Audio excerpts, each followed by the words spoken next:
উত্তরে যে পুজোর মানেই বদলে দেয় তার নাম হচ্ছে টালা প্রত্যয়। মণ্ডপের বিশালতা আর থিমের দানবীয় ক্যানভাস এই পুজোকে ব্লকবাস্টার করে তুলেছে। অতীতের সঙ্গে তালে তাল মিলিয়ে এবছরও এক চমকপ্রদ থিম প্রস্তুত করেছে টালা প্রত্যয়।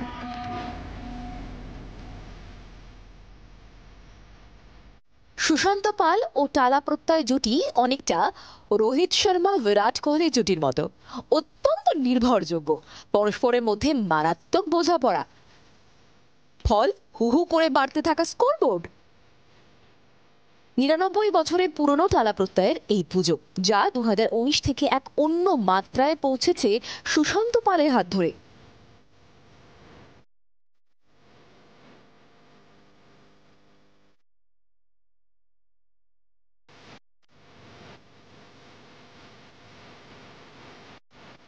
সেই সুশান্ত পালের এবারের ভাবনা বিহীন। কি সেই ভাবনা?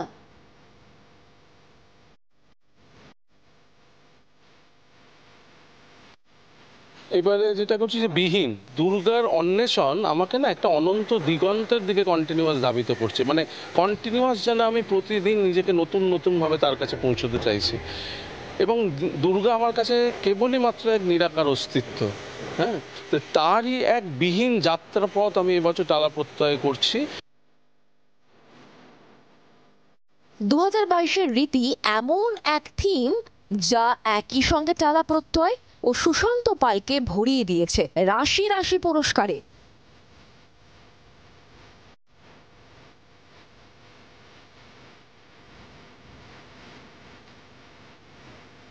গত বছরের কহন শিল্পী সুশান্ত পালের নিজের দুর্গা যাপনের ইতিকথা।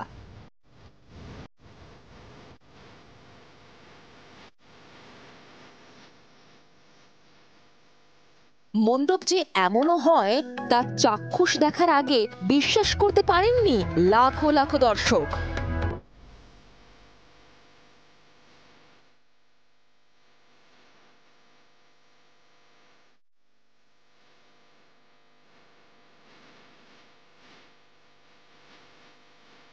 টালা প্রত্যয়ের এই মণ্ডপ প্রাঙ্গণে উঠে আসে সুশান্ত পালের জীবনের নানা দর্শন, নানা ভাবনা। ব্যতিক্রম নয় এই বছর। ২০২৪ সাল যে বিশাল মণ্ডপ এই মুহূর্তে তৈরি হচ্ছে টালা প্রত্যয়ে, সেই মণ্ডপের নাম দেওয়া হয়েছে বিহীন। এই বিহীন শব্দের গভীর অর্থ বুঝতে প্রবেশ করতে হবে মণ্ডপে। মণ্ডপের শুরু থেকে শেষ পর্যন্ত রয়েছে একরাশ ভাবনার রসদ।